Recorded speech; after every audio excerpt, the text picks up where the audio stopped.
존경하는 박수현 장관님과 여러 재단에 참여하시는 원로분들 모시고 이렇게 말씀을 올리게 돼서 대단히 영광입니다. 저는 그 사회자 소개해 주신 대로 한손재단에도 가끔 인하되었고 안민 통해가지고 활동을 하다가 한 두 텀을 하고 나니까는 아침에 좀 일어나는 게 쉽지 않습니다. 그래서 조금 쉬었다가 또 열심히 또 하도록 하겠습니다. 저희 늘 나라 걱정을 하시고 또 그다음에 자유민주주의에 대해서 많은 애정과 또 그다음에 지켜나가는 그런 활동을 하고 계셔가지고 저도 늘 잘 되기를 기원을 하고 있습니다. 오늘 주제가 사회적 자본과 자유주의인데요. 제가 기억하기로 제가 처음 이제 한선이나 안민 쪽과 관련을 맺을 때 박세일 선생님께서 한번 말씀을 하시면서 이 사회적 자본이 참 공동체 자유주의에 굉장히 중요한 역할을 하는 개념 내지는 아이디어이고 그러면 참 중요하다 이렇게 말씀을 하셨던 그 당시에 저는 사회학을 하고 있었기 때문에 지금도 사회학을 하고 있습니다만 사회학에서는 이 사회적 자본에 대해서 논의가 많습니다. 근데 이제 학술적인 논의보다는 오늘 말씀드릴 것은 이것들이 우리 사회에 지금 아니면은 지금 전반적인 자유 민주주의의 어떤 함의라고 할까 임플리케이션이 있는지 그런 제 주제를 가지고 좀 말씀을 드려보도록 하겠습니다. 여기에 이제 경제학하신 분들도 많이 계시고 또 경제학 안 하셔서도 잘 아시는 내용입니다만은 사회적 자본은 자본이라는 개념의 확장이라고 생각을 하시면 될 것 같고요. 그 자본이라고 하는 것도 저희는 경제적 자본에서 처음 출발을 합니다만은 이 자본주의 경제에서 이제 경제적인 부를 창출하는 원천이 굉장히 확장이 되어 왔습니다. 그래서 경제적 자본에 덧붙여서 우수한 인적 자본, 저희의 경제 발전을 이끌어왔던 교육을 통한 인적 자본, 그 다음에 또 요즘에 와서는 이제 사실 이상하게 자녀를 열심히 뒷바라지 해주고 자녀가 잘 되기를 이렇게 기원하는 것이 이상하게 나쁜 것처럼 되어 있습니다만 사실은 저희 나라에 어떻게 보면은 발전을 이끌어왔던 또 다른 측면은 우수한 인적 자본과 더불어서 가정에서 지원하는 그런 문화적 자본이라고 보통 얘기합니다. 자녀들을 잘 가르치고 사회적으로 어떻게 보면은 문화적으로 풍성한 그런 자본을 갖도록 해주는 그런 것을 문화적 자본이라고 하는데 사회적 자본이라고 했을 때는 제가 얼마 전에 가까이 있는 고등학교에서 한번 이 주제를 가지고 좀 학생들한테 이야기를 해달라고 해서 제가 학생들한테 사회적 자본이 뭔지 들어봤냐 질문을 해봤습니다. 그래서 한 학생이 아주 빠르게 손을 잘 들길래 그럼 뭐라고 생각하냐 했더니 사회간접 자본이라고 공식이야. 네, 그렇게 얘기를 했습니다. 사실은 사회간접 자본을 고등학교에서 배우는 게 맞죠. 근데 이제 사회적 자본이라고 했을 때 저희가 보통 관심을 갖는 것은 이제 사회적 관계나 뭔가 사회적인 구조 속에 있는 뭔가 일을 잘 되게 해주는 그런 요소들. 요즘엔 사회적 부라고 하는 말도 하는 것 같습니다. 그런데 왜 사회적인 자본이나 부에 대한 관심이 높아졌을까 생각을 해보면은 저는 그냥 사회가 너무 복잡해지고 사회가 좀 혼란스럽고 그 다음에 더 중요한 것은 사회가 자유주의라고 하는 것이 개인을 갖다가 그냥 혼자 방치해 두는 것이 아니라 같이 모여서 뭔가 같이 잘하는 거라면은 사회가 너무 개인화되고 모래알처럼 흩어지고 그래서 사람들이 같이 모여서 좋은 방향으로 같이 일을 하도록 뭔가 이끌어갈 수 있는 그런 관계들이 만들어져야 되기 때문이 아닐까 그런 생각이 듭니다. 사회적 자본에 대해서 여러 가지 개념 규정들이 있는데 이것들은 다 학술적인 규정입니다만은 대부분은 또 제가 사회학이기 때문에 사회학에서 이야기들이 많고 맨 마지막에 나오는 이제 터트남 교수님은 정치학을 하셨습니다. 경제학에서도 있는데 경제학 관련된 건 그냥 말씀을 드리겠습니다. 제임스 콜만이라고 시카고 대학에서 돌아가셨는데 굉장히 유명한 사회학자셨습니다. 그분께서는 뭔가 이 완결된 관계로부터 오는 이득이다. 여기서 클로즈드라고 하는 개념이 폐쇄적이라고 번역하는 분들도 있는데 저는 완결된이라고 보는 것이 것이 이런 겁니다. 이분이 연구를 하셨을 때 한국에 유학생이 계셨습니다. 아마 제 기억으로는 저희 지금 연대 총장 하시는 김영학 총장이 아니실까 싶은데, 학생들하고 얘기를 하다 보니까 한국의 학생들이 이렇게 공부를 열심히 잘하냐, 그러니까 그 얘기를 가만히 들어보니까는 학생들만 열심히 하는 게 아니라 부모님들이 친구의 부모님과 관계를 맺더라. 그러면은 친구의 두 사람이 있고 본인의 부모님이 있고 친구의 부모님이 있으면은 이 넷이 연결이 되는 거죠. 그러면 이 넷이 완결된 관계가 됩니다. 그렇게 되면 학생들이 삐뚤게 나가기도 좀 쉽지 않고, 그 다음에 어떤 공부를 하고 있는지도 이야기를 듣고 정보가 그 안에서 굉장히 풍부하게 왔다 갔다 하더라. 그래서 그것을 완결된 관계다, 이렇게 얘기를 하셨던 것 같습니다. 어떻게 보면 한국적인 현상이 이제 이 개념에도 어느 정도 기여된 것 같고요. 중국 출신의 이제 미국의 사회학자인 난린이라고 하는 분이 계신데, 그분은 뭔가 사회적 관계, 네트워크로부터 얻을 수 있는 자원, 예를 들면 내가 좀 돈이 모자라는데 급전이 필요한데 내 주위에서 나를 도와줄 사람이 있다. 아니면 꼭 돈이 아니더라도 내가 어려울 때 뭔가 좀 의지할 때가 있다. 그것이 다 누스러울 수 있을 것 같습니다. 그 다음에 또 역시 시카고 대학의 이제 경영대에 계신 대학자신데, 람 볼트라고 하는 분은 전략적인 네트워크의 위치로부터 오는 이득이다. 전략적이라는 말에 좀 강조점이 있을 것 같은데요. 여기서 전략적이라는 것은 다른 사람들은 별로 연결이 안 돼 있는데 내가 그렇지 않으면 이어지지 않을 사람들, 일종의 거강꾼 같은 거 있죠. 거강꾼적인 위치에 있으면 내가 좀 이득을 얻는.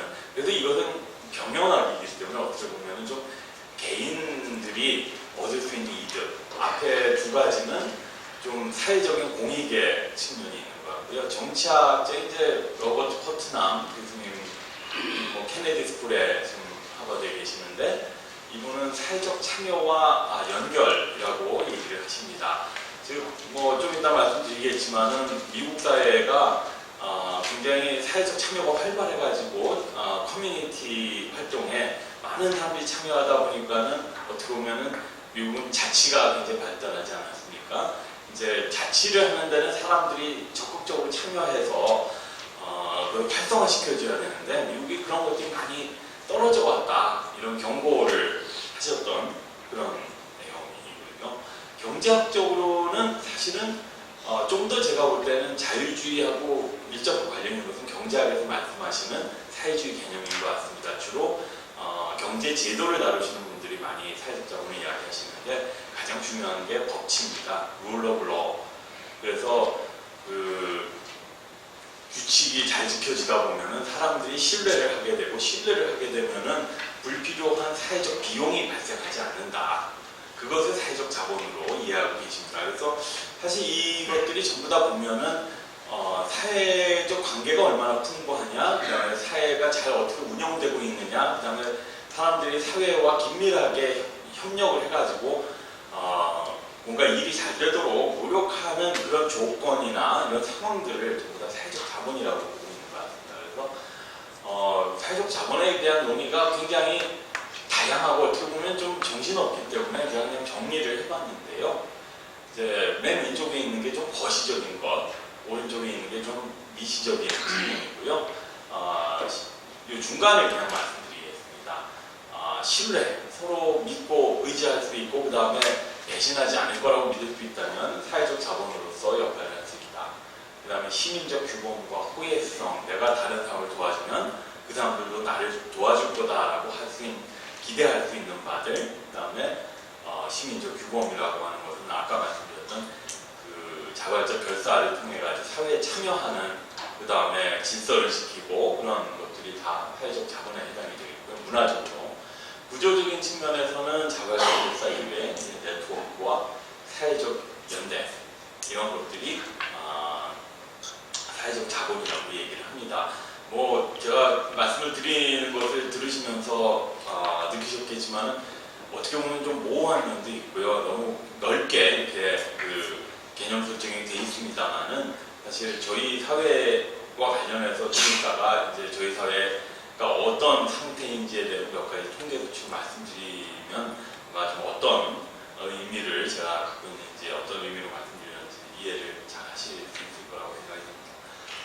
자본이 있으면 뭐가 좋은가? 뭐 정부가 일을 잘할 수 있다 그러면 시민들이 자발적으로 협조를 하니까 서구에서는 저희는 아직 이제 그런 일이 발생 안 하고 있습니다만 사실 우려는 되고 있습니다. 조세 저항 같은 것들이 대표적으로 사회적 자본이 부족할 때 나타나는 현상입니다. 정부를 신뢰하지 않기 때문에 내가 왜 신뢰하지 않고 지지하지 않는 정부에 돈을 이렇게 내야 되냐? 조세 저항 같은 것들은 사실 사회적 자본이 부족해서 나타나는 현상 중에 하나일 것 같고요. 그 다음에 경제적 발전을 이루는 데 있어서 사회적 자본이 기여를 하는 이유 중에 하나는 시장이 원활하게 잘 돌아가도록 하는 것뿐만이 아니라 혁신이나 비즈니스를 시작할 때 신뢰나 사회적 관계가 부족하면은 굉장히 쉽지가 않습니다. 사실은 저희 한국의 창업이라고 하는 것들이 어떻게 보면 생계형 창업이 있지만은 좀 위험 부담이 큰 기회 추구형 창업이 이루어지려면은 사실은 내가 혁신을 통해서 얻은 그런 뭔가 비즈니스 기회를 내가 그 성과를 획득할 수 있다라고 하는 신념이 있어야 되는데 요즘에 창업 잘하시는 분들은 외국에 가서 많이 하고 있는 것들이 한국의 제도에 대한 불신 뭐 이런 것들이 많이 깔려 있지 않을까 생각이 듭니다. 지역 수준에서는 공동체적인 어떤 프로젝트가 이루어져서 공동체가 활성화되는 것이고요. 개인 수준에서는 제가 요즘에 관심을 많이 갖고 있는 것입니다만 삶의 질과 웰빙에 이 사회적 자본이라고 하는 것이 특히나 저희는 사회적 기초가 부족해서 행복 수준이 낮다라고 하는 것이 유엔이나 OECD에서 공통적으로 이야기를 하고 있는 바들인 것 같습니다. 아까 이제 네트워크가 하나의 사회적 자본으로서 중요한 역할을 할 수 있다고 말씀을 드렸는데 이 브리징 역할이라고 하는 게 아까 말씀드린 란 볼트라고 하는 교수님이 강조하고 있는 것입니다. 연결이 안 돼 있을 그 두 집단을 연결해주는 사람, 일종의 한국에서는 좀 의미가 좀 나쁜 쪽에도 많이 쓰이기 때문에 그렇습니다만 브로커라고 보통 얘기를 하는 겁니다. 근데 브로커라고 하는 것은 어떻게 보면은 서로 잘 모르는 사람들을 서로 연결시켜주는 좋은 역할을 할 수가 있고 이 사람이 얻는 이득이 많이 크겠지만은 사실은 연결이 안 돼 있던 집단들이 서로 연결이 되면 이 전체가 이득을 얻을 수 있는 점에서 이 다리 역할을 하는 그런 위치에 있는 네트워크도 사회적 자본이고 그 다음에 이렇게 끈끈하게 서로 연결되어 있는 이 집단의 어떤 이득 그렇게 됨으로써 얻을 수 있는 본딩의 사회적 자본이 있다 이렇게 포트남 교수님은 말씀을 하십니다. 그래서 이 두 가지가 사실은 좀 잘 균형을 이루어야 된다라고 하는 게 포트남 교수님의 말씀이신데요. 결사체가 또 이제 사회적 자본이다 말씀드렸는데 많은 민주주의 연구하신 분들, 특히 이제 서구의 민주주의 연구하신 분들은 자발적 결사가 민주주의 학교이다 그런 얘기를 합니다. 근데 사실 한국에서 보면 결사의 두 가지 유형이 있는 것 같습니다. 하나가 아까 말씀드린 본딩이 굉장히 강한 연고나 이유관계에 의존한 결사체의 경우에 폐쇄적이고 경험과 정보가 내부에 제한되는 경향이 있습니다. 제가 요즘에 한국에서 보면은 이제 이해 집단이라고 하는 뭐 노조도 이런 데 들어가야 될 텐데요. 자기 집단의 이해에만 너무 관심이 많게 되면은 또 뒤에 가서 말씀을 드리겠습니다만 모든 사회적 관계, 모든 끈끈한 유대 관계가 다 긍정적인 작용을 하는 사회적 자본이냐? 사실 그렇지 않다라고 하는 좀 반성적 논의들이 요즘에 등장을 합니다. 그래서 뭐 소셜 라이어빌리티 이렇게 얘기해서 사회적 부채나 부담 이렇게 얘기하는데 제가 볼 때는 사회적 부채나 부담은 결국에는 자유주의, 민주주의, 뭐 경제, 시장 경제에도 부담을 주는 것이 아닌가 싶고요. 관심과 취향, 그 다음에 자발성에 기초한 결사의 경우에는 좀 개방적이고 다양한 사람들을 만날 수 있게 되고 경험과 정보가 다양해질 수 있는 그런 특징들을 갖게 된다. 그래서 어떤 결사이냐에 따라서 사회적 자본에 기여하는 측면이 좀 다를 수 있다. 혹은 방향이 다를 수 있다. 또 이 결사체 성격뿐만 아니라 실제 결사체를 어떻게 운영하고 결사체에 참여하는 멤버들 간의 상호작용이 얼마나 위계적이냐 아니면 수평적이냐 폐쇄적이냐 개방적이냐 혹은 독단적이냐 민주적이냐에 따라서 결사체의 경험도 다양해질 수 있다. 그래서 한국 같은 경우에 이제 한동안 국민들한테 시민단체들이 굉장히 많은 지지를 받고 신뢰를 받아왔는데 뭐 그동안 많이 떨어졌습니다. 그것이 운영 과정에서 나타났던 이런 이슈들이 아니었을까. 뭐 제가 이해하고 제가 지금까지 알아온 한전재단은 굉장히 모범적으로 잘 운영하고 계신다고 저는 생각을 하는데 주변에 보면은 그런 것들이 좀 있어가지고 어떻게 보면 좀 아쉬운 점들이 있고요. 신뢰 역시도 사회적 자본이 굉장히 중요한 구성 요소인데 또 이것도 두 가지 유형으로 나뉩니다.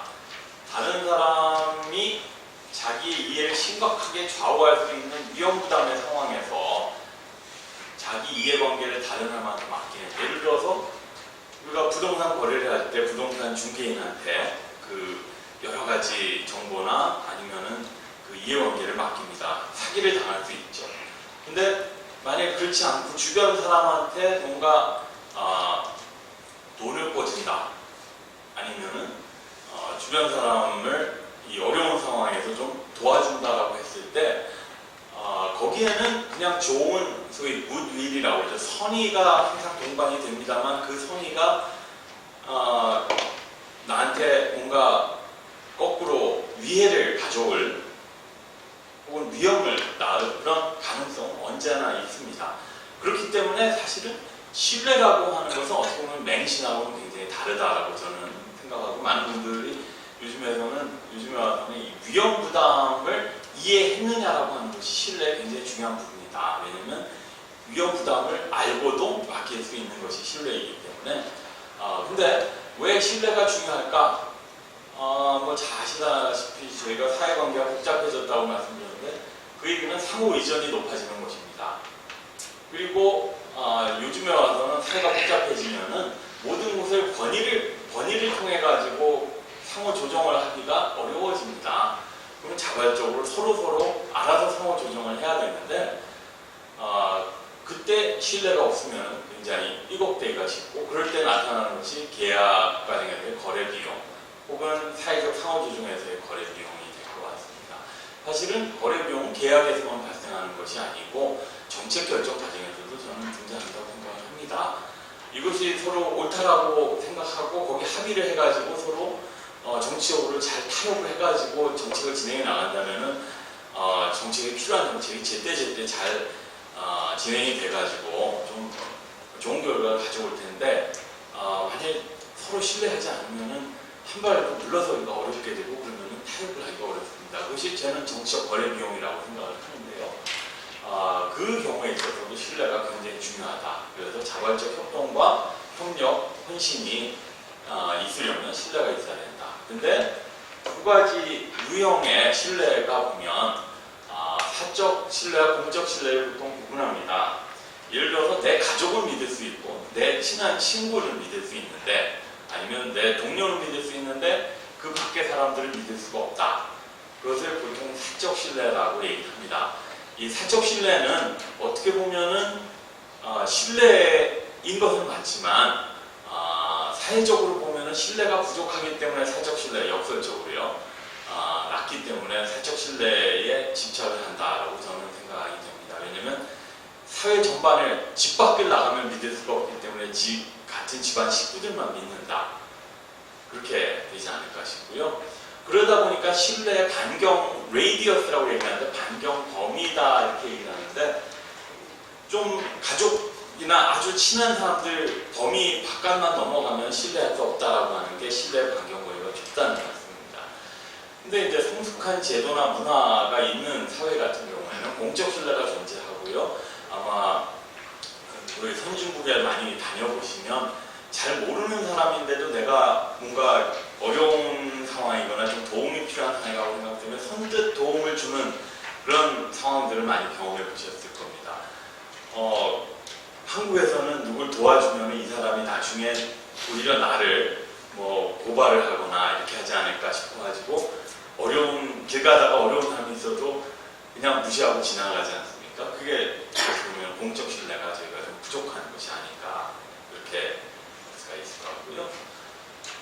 이제 민주주의와 그다음에 자본주의, 그다음에 아까 말씀드린 웰빙과 삶의 질 측면에서 사회적 자본이 어떤 기여를 할 수 있는가 말씀드리고, 오늘의 핵심 주제인 이제 자유주의와는 어떤 관련이 있을까 말씀드리고, 미국의 자본주의라고 하는 굉장히 유명한 책을 쓴 그 프랑스의 토크빌이라고 하는 분은 귀족 출신이었지만 이제 프랑스 대혁명에 참여를 했었고, 그 다음에 프랑스 대혁명 이후에 이제 미국으로 여행을 하면서 미국에서 보고 들은 바들을 이 미국의 민주주의라는 책에 씁니다. 그리고 미국 사람들은 야, 참 특이한 나라죠. 제가 볼 때도 신분제 전통을 끊어버렸고, 그 다음에 자치를 처음 시작을 했고, 그러다 보니까 어떻게 보면 진짜 해결해야 될 문제들이 엄청나게 쌓이는데 그 문제를 같이 모여서 의논해서 해결하더라. 그게 진짜 아마 토크빌이라고 하는 분이 전통이 없는 사회에서 새로운 전통을 만들어가고 있는 미국인의 어떤 장점으로 이 결사체의 전통을 이야기했던 것 같습니다. 그 전통을 어떻게 보면은 그대로 이어서 이야기를 하신 분이 이제 토트넘 교수님이셨고, 이분의 책 제목이 유명한 보울링을 혼자 볼링을 친다. 볼링은 같이 쳐야 재미죠. 근데 미국 사회에서 사람들이 개인화돼서 집에 들어박혀서 텔레비전을 본다든지 이러고 이웃 사람들하고 같이 만나서 이야기도 하지 않고, 그러다 보니 어떻게 보면 미국의 정치 문화가 예전에는 굉장히 활발하게 그 공동체에서부터 시작해가지고 뭐 더 큰 국가적 단위까지 가서도 잘 협의를 통해서 민주적인 절차를 통해서 의사결정과 정책 집행이 이루어지는 그런 모범적 민주주의 사회였는데 굉장히 그것이 약해졌다라고 하는 경고를 하셨습니다. 그 내용을 이제 한번 생각을 해보면 사회적 참여가 활발하고 그 다음에 자율적 결사가 활성화되어 있으면 아까 말씀드린 뭐 경제 용어로 얘기하면 경제학적으로 지대추구적인 결사가 아니라 아니면은 그 공동체에 기여하는 결사겠죠. 이런 활성화가 민주주의에 긍정적으로 기여를 할 수 있을 것 같고요. 결사체 측에서 말씀드린 대로 정부나 제도에 대한 신뢰가 있으면 사회적 통합과 질서유지, 정부와 시민의 협조의 바탕이 될 것 같습니다. 길거리에 나가지 않아도 되는 거죠. 어떻게 보면은 검찰을 못 믿어가지고 내가 거리에 나왔다 보면 도대체 저희 사회의 어떻게 보면 가장 기본 질서가 굉장히 위태롭고 어떻게 보면 시민들이 그것을 못 믿는다라고 하는 것은 굉장히 그 정치가 탓인지 시민 탓인지 모르겠습니다만은 누구의 탓도 아니고 사실은 여기에서 보면은 결국 신뢰가 부족한 것이 아닐까 생각이 들고요. 최근에 전 세계적인 민주주의의 퇴조나 민주주의의 실망의 배경에 사회적 자본의 약화가 거론이 되고 있습니다. 영국에서 브렉시트를 가지고 저렇게 사실 저희가 위기라고 얘기합니다만 제가 영국을 보면은 영국이라는 사회가 이걸 버틸 수 있을까 싶을 정도로 위태위태한 느낌을 가질 때가 많고요. 또 미국 사회에서 보면은 저희도 탄핵을 해봤습니다만 대통령 탄핵이라고 하는 것을 저렇게 양분돼가지고 저렇게 갈 수 있을까? 아마 제 기억으로 그냥 저도 뭐 정치학을 하는 자는 아닙니다만 한 독일 정도나 빼놓고 나면은 강대국들 중에서 민주주의를 제대로 하고 있다라고 그냥 할 수 있는 나라가 몇이 될까라고 하는 좀 우려가 사실은 좀 되는데, 거기에서도 보면은 결국은 아까 말씀드린 것처럼 미국의 그 사회적 자본의 약화, 그 다음에 영국도 양극화되고 있고 저희처럼 세대적인 또 갈등도 좀 있는 것 같고요. 그 다음에 소수 민족 이런 것들이 또 거기에 대한 반감을 가진 민족주의 뭐 이런 것들이 전반적으로 민주주의의 태조에 역할을 하고 있다. 정치적 극단적 포퓰리즘에 대한 우려가 사실 또 요즘에 많이 있는데 그것 역시도 제도권 정치에 대한 불신, 뭐 미국 같은 경우에 이제 보스턴 티파티라든지 극단적인 보수, 또 유럽 같은 경우에 극단적인, 요즘은 보수가 문제였지만 그전에는 극단적인 좌파의 문제, 남미 같은 경우에 여전히 존재하고 있는 것 같고요. 그것도 이제 폐쇄적 네트워크와 결사의 문제인 것 같습니다. 자본주의의 측면에서 사회적 자본이 뭐랄까 생각을 하면 아담 스미스는 그 국부론과 더불어서 도덕 감정론이라고 하는 책에서 경제적인 협력이 이루어지고 사회가 이제 진짜 시민 사회이자 시장 사회로 커머셜 소사이티로서 융성해지려면 시민들이 서로 공감을 할 수 있어야 된다. 엠퍼티라고 하는 개념을 사회에, 저는 그런 의미에서는 아담 스미스는 사회학도 경제학을 시작했지만 사회학도 시작하셨다고 생각이 듭니다. 그런 전통을 이 후쿠야마라고 하는 분께서 잘 말씀해 주셔서 신뢰가 높은 사회는 성장과 번영을 할 수 있고 그렇지 않은 사회는 성장과 번영이 아니라 정체를 벌일 수밖에 없다라고 하는 말씀을 해주셨던 것 같은데요. 아까 말씀드린 거래 비용이라고 하는 것이 신뢰와 네트워크, 사회적 자본에 의해서 절감이 됩니다. 저희가 요즘에 보면 뭐 주식 거래가 됐건 부동산 거래가 됐건 아니면은 뭔가 비즈니스 딜이 됐건 거기에 항상 신뢰가 따라가지 않으면 계약이 있어도 항상 뭔가 그 뒷공리를 하게 되고 그것에 대한 뭔가 그 안전장치를 만들려다 보니까 굉장히 많은 비용이 발생을 합니다. 그리고 그 거래 측면보다 더 중요한 것이 저는 사실 이 두 번째 문제라고 생각하는데, 혁신과 창업을 하는 데 있어가지고 내가 회사에서 좋은 아이디어를 가지고 뭔가 혁신을 했을 때 그 공이 나에게 얼마큼 돌아올까? 내가 좋은 비즈니스 아이디어와 뭐 혁신적 기술을 가지고 창업을 했는데 내 동업자들이 나를 따돌리고 나한테 뭔가 좀 배신을 할 수 있는 가능성이 얼마나 있을까? 아니면은 내가 뭔가 좀 좋은 사업을 했는데 사회가 제도를 확 바꿔가지고 나한테는 당연히 와야 될 내 그 창업의 어떤 그 수익을 사회가 뺏어가 버리면 어떡할까? 그런 어떤 불신이라고 하는 것이 사실은 저희 사회에서는 굉장히 혁신과 창업이 아니라 사실은 창업을 빙자한 렌트 시킹 비헤비어를 지대주의적 행동을 이렇게 부추기는 건 아니냐. 저는 그렇게 생각이 드는데 사실 그 모든 게 다 사회적 비용이 되고 있습니다. 시장의 경제적인 질서를 지킨다든지 기업에서 동료들을 도와주는 그런 시민행동이 사회 상호 신뢰나 제도, 기업에 대한 신뢰에 의존을 하고 있다고 하는 것은 결국은 아까 말씀드린 대로 내가 선의를 가지고 룰을 지키면 나는 그에 상응하는 보상, 더 많은 보상은 아니어도 다른 사람들도 그렇게 하기 때문에 나에게도 결국은 그 좋은 결과를 가져다 줄 것이다라고 하는 그런 믿음이 굉장히 희박해져 가고 있는 것이 아닐까. 삶의 질 측면에서 보면은 행복을 심리학 쪽에서는 서브젝티브 웰빙이라고 합니다. 주관적 웰빙이라고 하는데 일리노이 어거나 샴페인 대학의 에드 디너라고 하는 분이 이제 세계적으로 그쪽에 권위자이시고 또 한국 제자들도 좀 꽤 있습니다. 그분이 한국에 대해서 또 연구를 해보신 결과로 한국 사람들이 왜 물질적인 삶의 수준에 비해서는 상대적으로 행복 수준이 낮으냐, 그래서 자유롭지 못한 삶이다 이렇게 얘기를 하셨다고 합니다. 그 자유롭지 못한 삶이 뭘까 생각해 보면 영어로는 freedom to make life choice라고 얘기합니다. 내가 살고 싶은 삶을 살지 못한다. 저희가 어른들보다도 사실 어린 아이들이 더 행복 수준이 저희가 더 낮습니다. 어린 아이들 보면은 질문을 할 때 학생들, 초중고 학생들한테 하루 중에 네가 하고 싶은 일을 하는 그 게임일지는 모르겠습니다.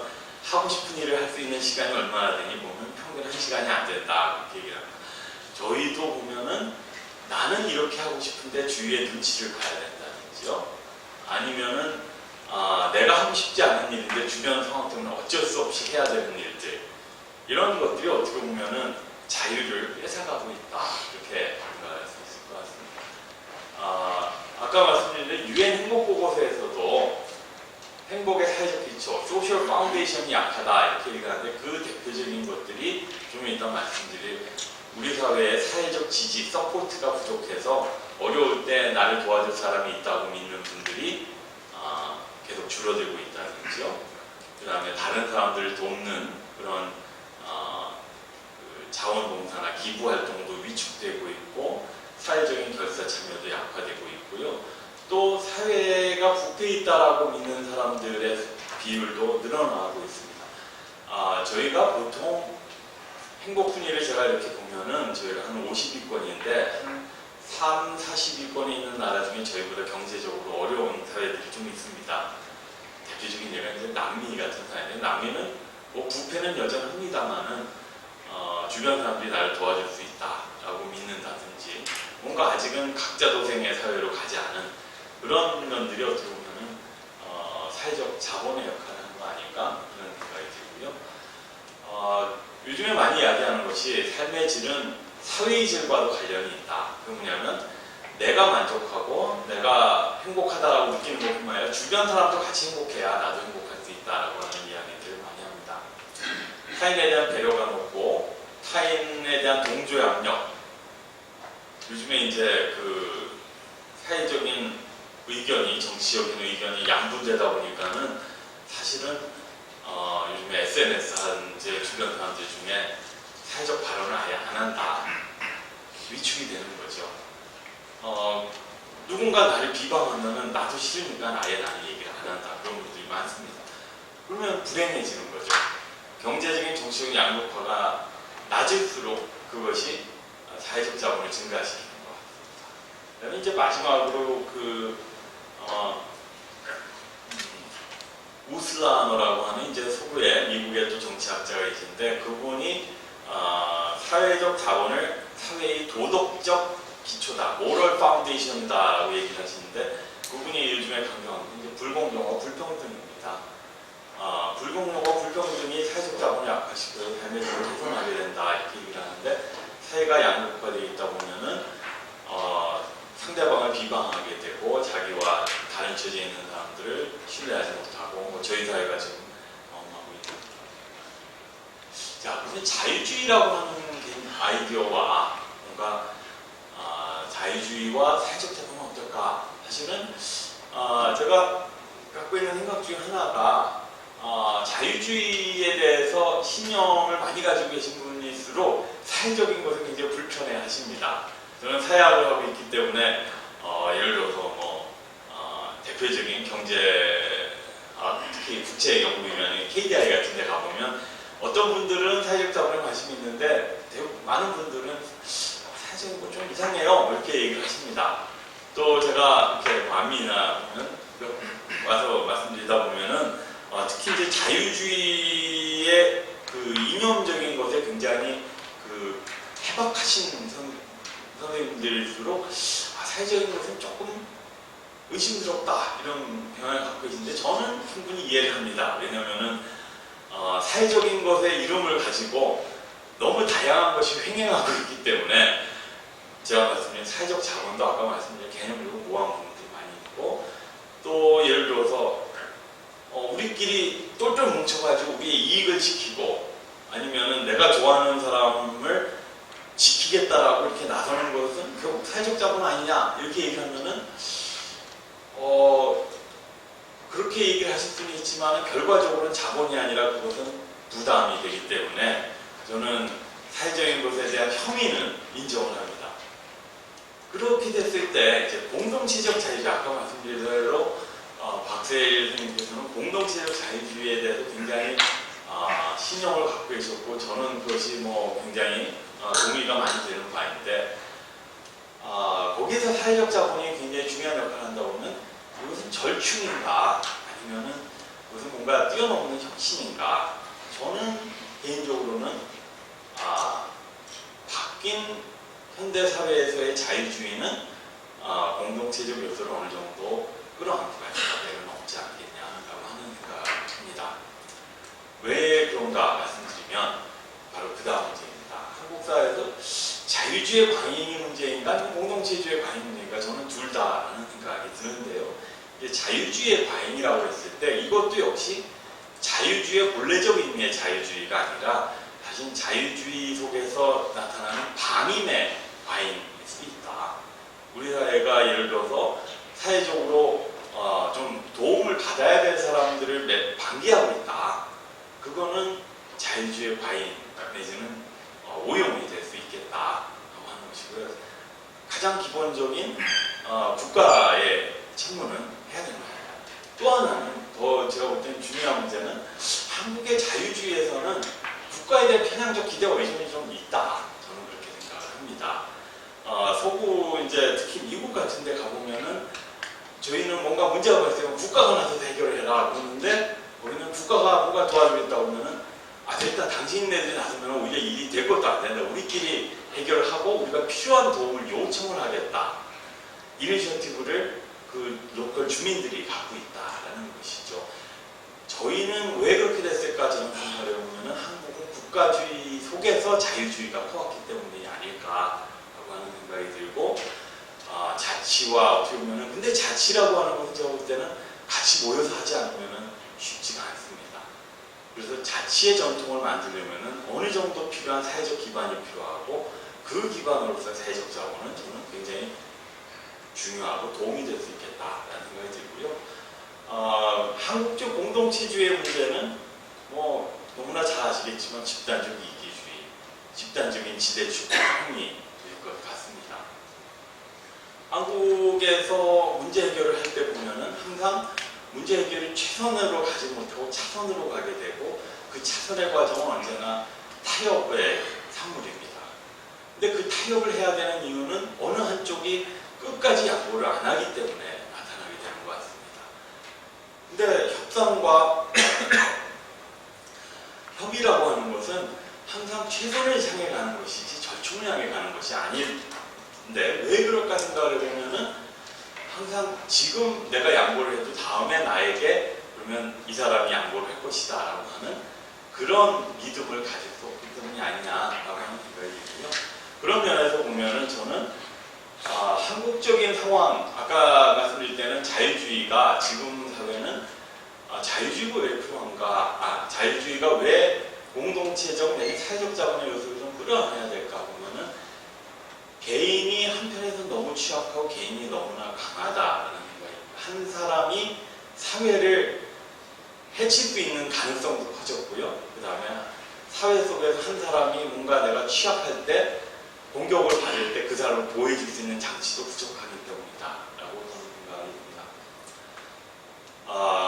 그러다 보니까 그 현재 자유주의가 처해 있는 상황도 그렇지만 한국에서의 자유주의와 공동체주의의 상황을 보면은 이 문제점들을 벗어나가지고 공동체적 자유주의를 벗어나는 것을 공동체적 자유주의로 본다면 저는 혁신이다 그렇게 생각을 하고요. 아까 드렸던 말씀 중에 이제 모든 형태의 사회적 자본, 민주주의, 자본주의, 삶의 질이 긍정적이냐.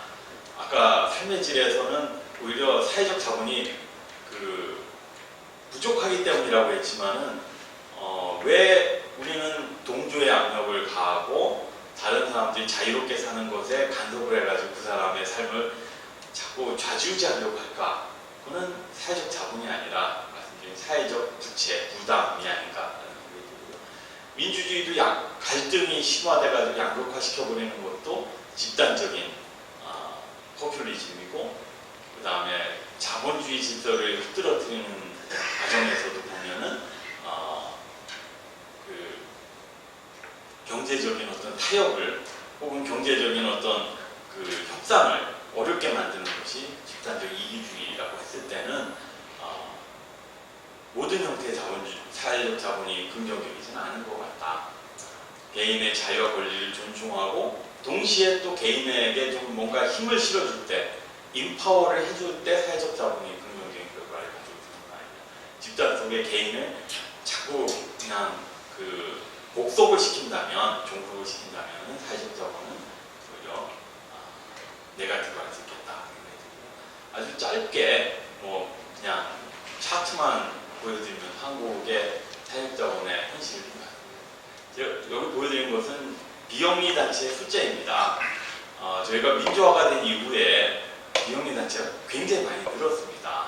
이렇게 보면 결사가 저희 사회가 굉장히 활발하다고 할 수 있는데 사실 최근에 보면은 사회적 참여에 결사에 참여한 비율입니다.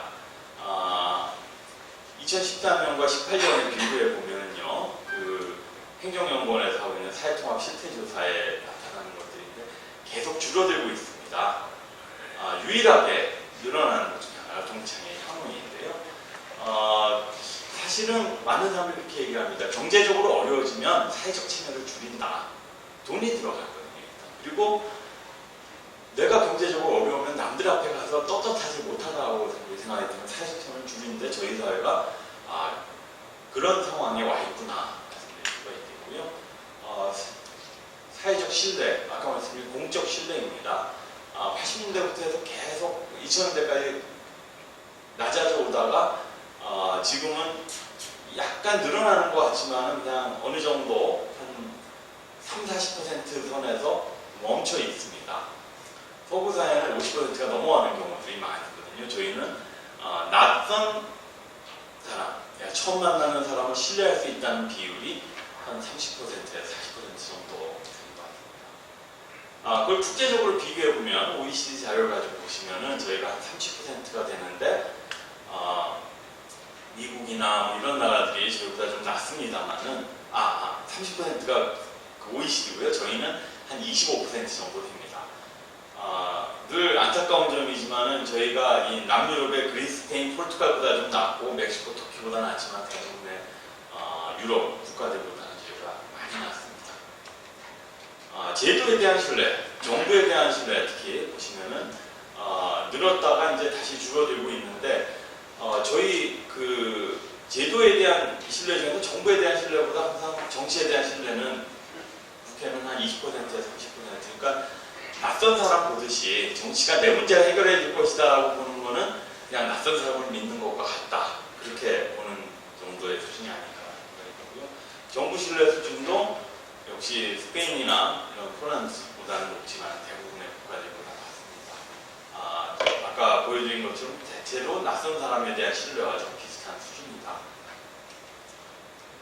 사회적인 지지와 고립을 말씀드렸는데 사회적인 지지가 뭔가 사회적으로 보편화된 것이 자원봉사 기부 참여율이라면 자원봉사 활동이 한 10% 정도, 참여율이 10% 정도가 되는데 보통 조사를 보면 이거보다 높게 나옵니다. 왜냐하면 입시 때 자원봉사가 스펙에 들어가기 때문에 학생들이 이걸 참여해가지고 막 올려놓는데 20대 이상으로 해보면 저희가 10%밖에 안 됩니다. 기부는 점점 줄어들고 있는데 여기서 또 하나 좀 말씀드려야 될 것은 왜 기부를 안 하십니까? 라고 그러면은 예전에는 나도 경제에 여유가 없어서 안 한다, 못한다 이렇게 많이 답하셨는데 요즘엔 다 솔직해지셔서 관심이 없다. 그 비율이 계속 늘어나고 있습니다. 내가 어려움에 처해 있을 때 도움을 받을 수 있는 사람이 있다, 없다에 대해서 없다라고 하신 비율이 돈이 필요할 때 없다라고 하신 분들이 한 20%에서 25%가 되고요. 아플 때 누가 와서 내 집안일 좀 도와주면서 나를 도와줄 수 있겠다. 10%의 사람들이 그런 사람이 없다라고 얘기를 하고 우울할 때 대화 상대가 없다. 그런 사람들은 한 7-8%가 됩니다. 근데 국제적으로 비교를 해보면 저희가 그 비율이 높은 것도 사실이고요. 더 우려스러운 점 중에 하나는 저희는 세대 간 차이가 가장 큰 사회입니다. 즉 젊은 사람들은 괜찮은데 나이가 들수록 이 사회적 고립이 심해지고 있다. 그것이 어떻게 보면 저희 사회의 사회적 자본이 편향적으로 고령층을 이제 위협하고 있다. 이렇게 말씀드릴 수가 있겠고요. 이제 공정성의 이슈인데 사실은 공정하다라고 믿는 사회가 정부나 일반적인 신뢰가 높습니다. 그래서 공정성의 면에서도 저희는 낮은 편에 속하고요. 정부에 대한 신뢰 면에서도 낮은 편에 속합니다. 그 다음에 공정성을 2013년도와 2013년도를 비교해 보게 되면은 한국은 이 굉장히 낮은 편에 속해 있습니다만은 2003년도 수준에 비해서는 2013년도에는 조금은 올라갔습니다. 하지만 저희가 뭐 러시아 마피아가 있는 러시아 아니면 체코, 라트비아 이런 과거 공산권 국가들과 공정성에 대한 평가가 비슷하다고 하는 것이 어떻게 보면은 저희의 좀 아쉬운 점일 것 같고요. 실제 이 공정성이라고 하는 것이 무엇이냐에 대해서는 사실은 좀 저희 사회가 앞으로 좀 고민을 해봐야 될 문제인 것 같습니다. 지금 뭐 정부에서는 뭐 입시제도 고치면 공정성이 해결될 거라고 생각을 하는데 저는 굉장히 그렇다 보기가 어려운 것은 뭐냐면 이것은 객관적으로 공정하게 제도가 운영되느냐의 문제뿐만이 아니라 국민들이 갖고 있는 일반화된 어떤 믿음 그런 것들이 문제가 되기 때문에 그렇게 간단하게 저희가 해결할 수 있는 문제는 아니지 않느냐 그런 생각이 들고요. 이상으로 제 말씀을 마치겠습니다. 감사합니다.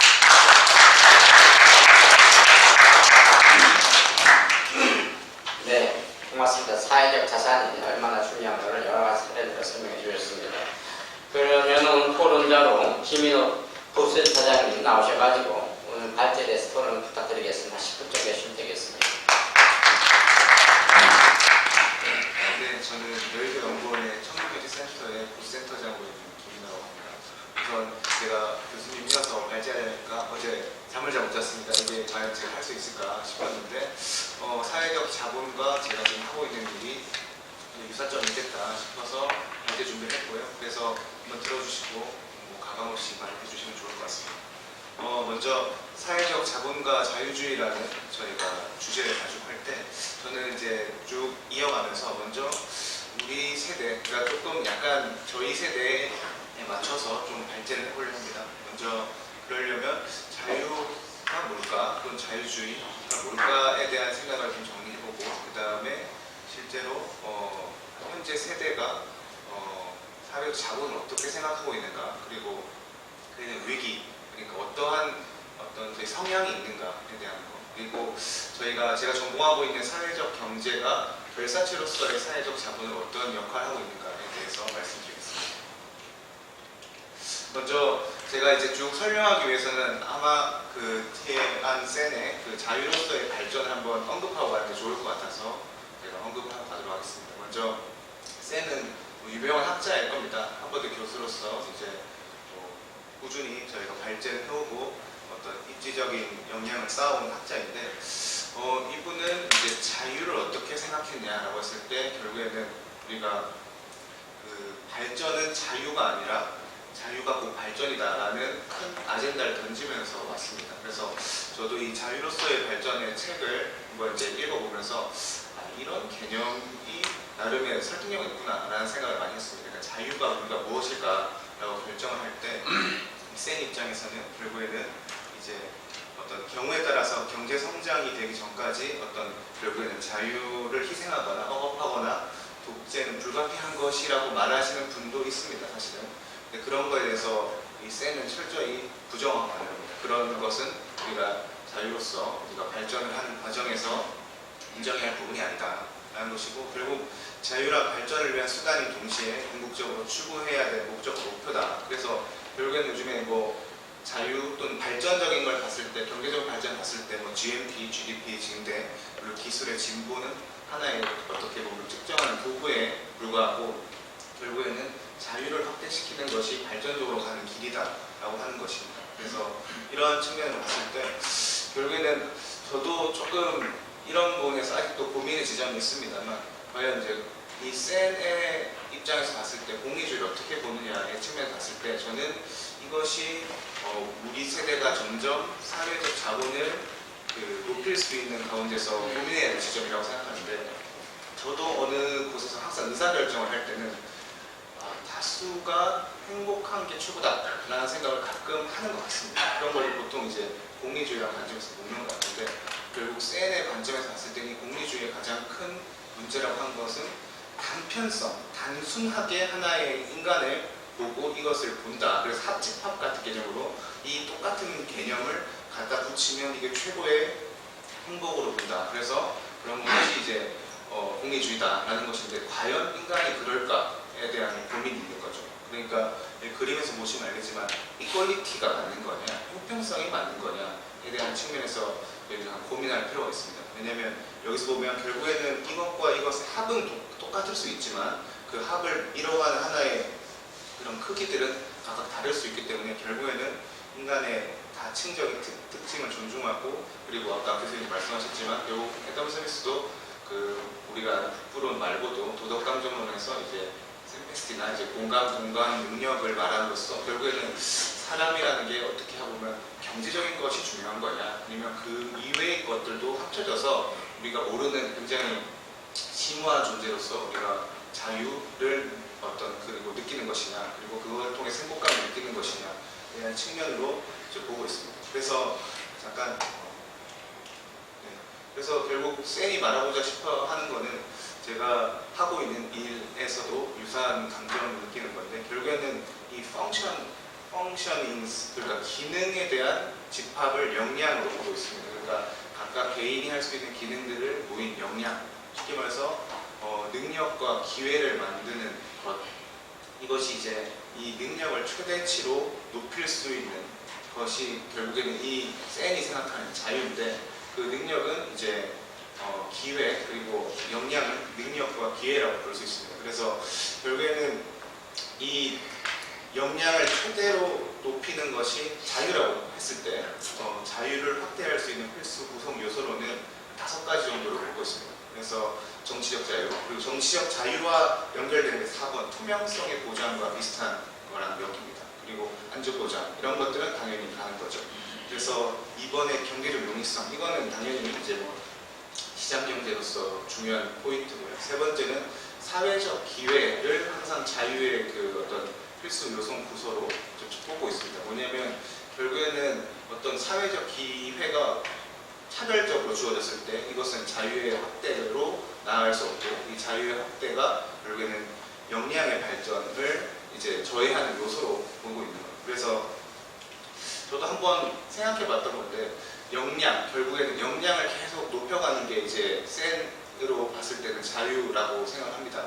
그래서 역량의 박탈로서의 빈곤 최근에 한국 사회가 계속 가면서 다양한 사회 문제들이 나오는데 이런 사회 문제가 과연 자원이 없어서 그런 것이냐 아니면 역량의 박탈로 이루어지는 거냐 했을 때는 한번 저희가 고민해야 할 지점이라고 생각합니다. 과연 기아라고 하는 단순한 문제를 생각했을 때 식량의 부족만으로 정말 그 기아 문제가 생기는 것이냐 아니면 식량을 획득할 수 있는 취득할 수 있는 역량 또는 아까 기회, 능력이 박탈당했을 때 생기는 것이냐 후자에 가깝지 않겠나. 그래서 이런 것을 우리가 키워가는 능력이 결국 자유주의로서의 갈 수 있는 거고 그리고 실제로는 적절한 공공정책이 투입돼야 이것이 어떤 자유주의의 관점으로 우리가 운영될 수 있는 형태를 취할 수 있는 것이 아니냐라는 관점을 하고 싶고요. 그래서 이 얘기를 했던 이유는 자유나 자유주의에 대한 다양한 시선들은 있는 것 같고 이론도 있는 것 같습니다. 근데 제가 뒤에 발제하고자 했던 것에서 결국에는 이 역량을 지켜가는 것, 역량은 능력과 기회를 만들어가는 것이 결국에는 자유주의로서 가는 것인데 거기서 앞단에 반드시 필요한 게 사회적 자본이 아니겠는가라는 생각입니다.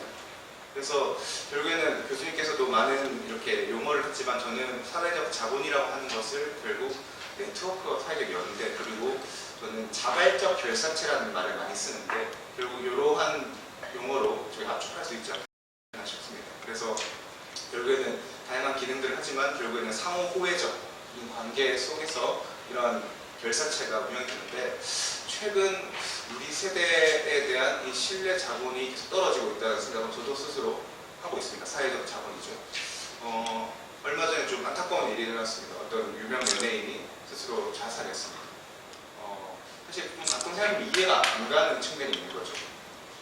여기 돈도 좀 많고 그 다음에 관련돼가지고 유명하고 누구나 알아보고 이런 것인데 왜 우울증으로 극단적 선택을 하게 됐을까? 그리고 보면 알겠지만 청년 세대의 문제에서는 굉장히 히키코모리 문제가 심각합니다. 그러니까 밖에 나오지 않는 겁니다. 사람을 무서워하는 거죠. 결국에는 사회적 자본이라고 하는 것은 저기 위에서 언급된 것과 같이 네트워크와 사회적 연대, 결사체라고 하면은 결국에는 모여야 되는 건데 이 사람들은 나오지 않고 있습니다. 그리고 실제로 고독사에 대한 비율을 봤을 때 우리가 고독사 하면은 힘이 없어서 아까 그냥 비슷한 얘기지만 그냥 단순하게 힘이 없어서 나이가 들어서 먼저 그냥 이렇게 돌아가시는 것이 아니고 그 비율로 봤을 때는 생각보다는 40대, 50대에 좀 치중된 면이 있다. 왜 그럴까 이게 이런 측면에서 봤을 때 이런 현재 대한민국 사회에서 사회적 자본이 강화될 수 있을 것인가에 대한 문제에서는 굉장히 생기고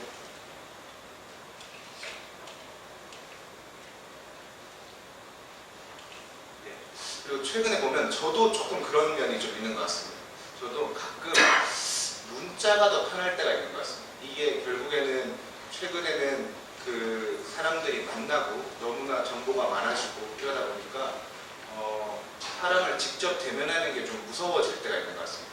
이 무서워질 때가 있는 건데 실제로 요즘에 최근에는 이런 그 음식 주문 배달 서비스가 굉장히 커지고 있는 겁니다. 실제로 투자가 많이 일어나지고 있다는 것은 그만큼 사람들이 수요가 많다는 것인데 사람들이 직접 전화하는 것보다는 정말 앱이나 이런 걸 통해서 전화하지 않고 말하지 않고 서로 스스로 그냥 주문까지 돼서 그냥 물건만 받을 수 있는 시대.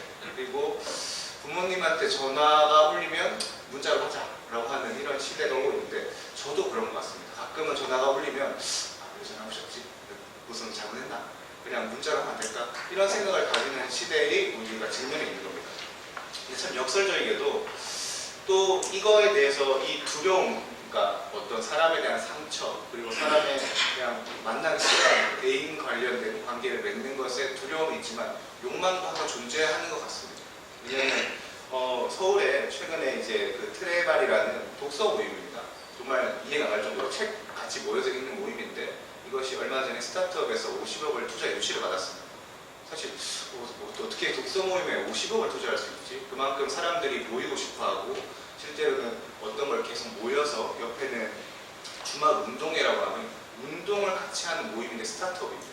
그래서 이런 걸 통해서 사람들이 선배님들 관점에서는 그냥 모여서 하면 되는 거 아닌가? 라는 관점인데 좀 약간 그 청년 세대일수록 굉장히 이렇게 기호에 맞게 자기에 맞게 모이는 건데 결국 앞에서 신뢰 자본이라는 얘기를 해서 결사체, 자발적 결사체라고 했는데 이 자발적 결사체를 어떻게 움직일 것인가가 결국 저는 사회적 자본을 꾸준히 한국 사회에서 만들어가는 거라고 하는데 아까 조금 앞으로 나가본다면 아마티아 센이 말했던 과연 공리주의라는 하나의 개개인적인 똑같은 단일성으로 볼 것인지 이 합은 똑같지만 각각의 개인성을 조금씩 그 다름을 인정하면서 다양성을 인정해가는 사회로 갈 것인지에 대한 문제가 사회적 자본을 유지하면서 키워갈 수 있을 거라 생각합니다. 그러니까 한마디로 이 사람들은 움직입니다. 움직이는 이유는 각각 자기가 자발적 결사체를 참여할 수 있는 동기부여 책이 확실히 마련되었고 이것을 사람들이 니즈를 충족시켰을 때 그분들은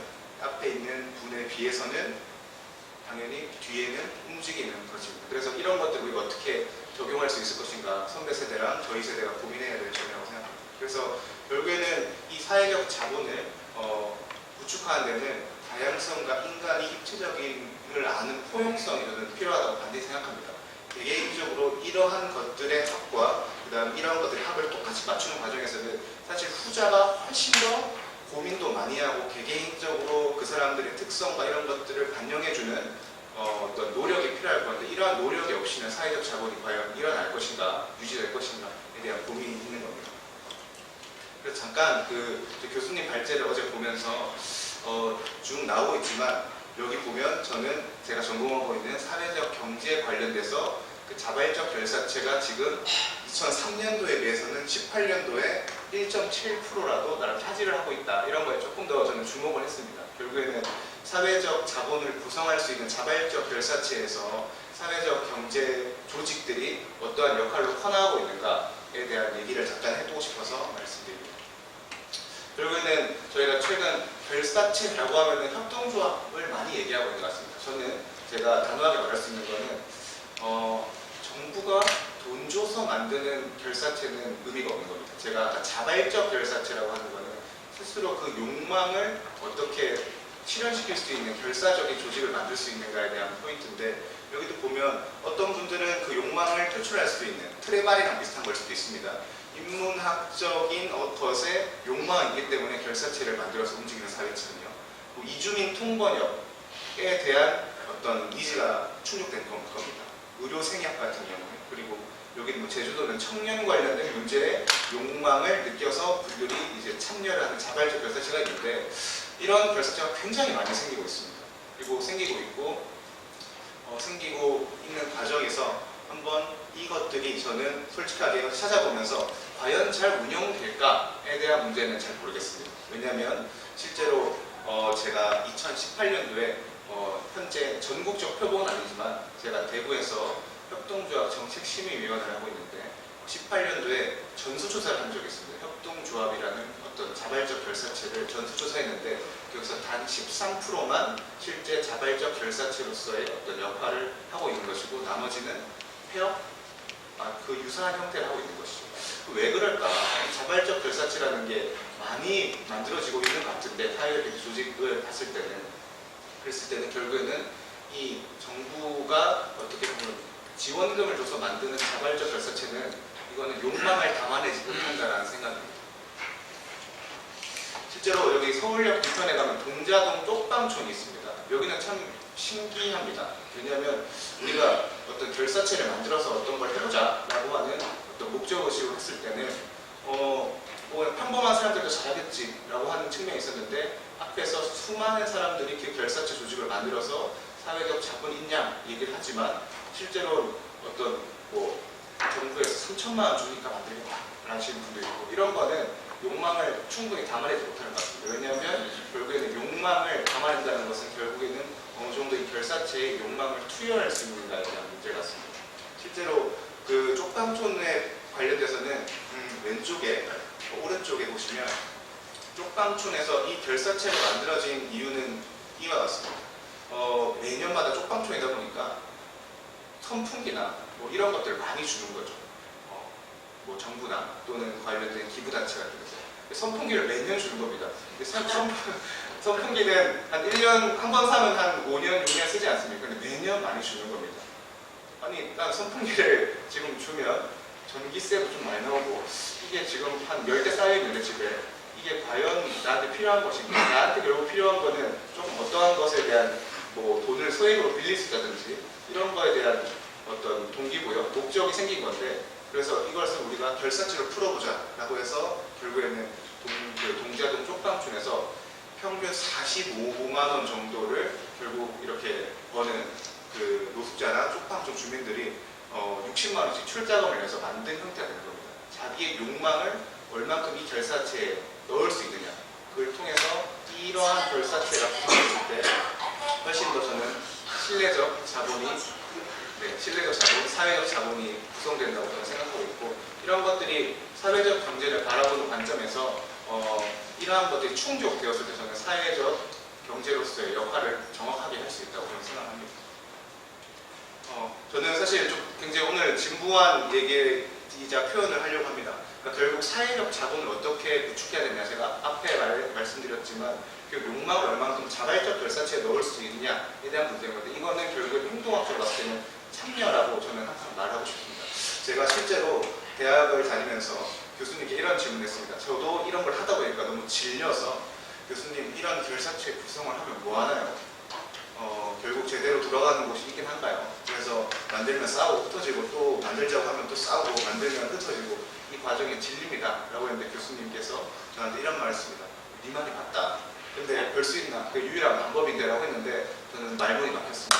결국에는 이러한 수많은 참여를 통해서 결국 자발적 결사체가 욕망을 담아내는 것들로 계속 구성되고 깨지고 구성되고 깨지면서 어느 순간에는 정말 딱 그 사람들이 모일 수 있는 욕망을 담아낼 수 있는 어떤 결사체를 제시했을 때 사람들이 계속 모이면서 이러한 사회적 자본을 담아낼 수 있는 그릇이 많이 생긴다고 생각합니다. 이런 걸 통해서 이 자유주의 발전에 도움이 될 거라고 생각하고요. 제가 항상 얘기를 하는데 마지막에 저는 사회적 경제가 우리나라 형태에서는 항상 한계성이 많다고 생각하는데 그 방글라데시 예를 항상 많이 줍니다. 그 무하마드 유누스라고 하는 그 그라민 은행을 만든 소위 교수입니다. 교수인데 그 교수가 한번 그런 생각을 했답니다. 그 미국에서 이제 경제학 학위를 가지고 그 방글라데시에 돌아와서 우리나라 지금 서울대 같은 데서 이제 교수를 하다가 자기가 사회 문제를 맞닥뜨린 겁니다. 그래서 자기가 그 배웠던 경제학으로는 도저히 당장 앞에 있는 악성 채무를 가진 가난한 사람들을 도와줄 수가 없는 겁니다. 그래서 그 사람은 소위 자발적 결사체, 우리로 치면 사회적 자본 네트워크를 만들기 시작한 겁니다. 그게 그라민 은행이라는 곳인데 그 그라민 은행 같은 곳이 점점 많아져야 우리가 점점 이런 사회적 자본이 커지고 그리고 그걸 통해서 자유주의 관점에서 발전할 수 있지 않겠나 싶은데 짚어보면은 결국에는 사회적 자본은 제가 앞에서 말씀드렸듯이 참여라는 것입니다. 결국에는 무하마드 유누스라는 교수, 그리고 다양한 투자들, 그 다음에 개개인적인 사람들이 참여해서 이루어졌고, 별사체는 네트워크로 구성되었습니다. 그리고 사회적 기회라고 하는 것은 아까 센 관점에서 봤을 때 역량을 키우는 게 자유인데, 그런 것들의 기회가 보장이 될 수 있는 걸 만들었고,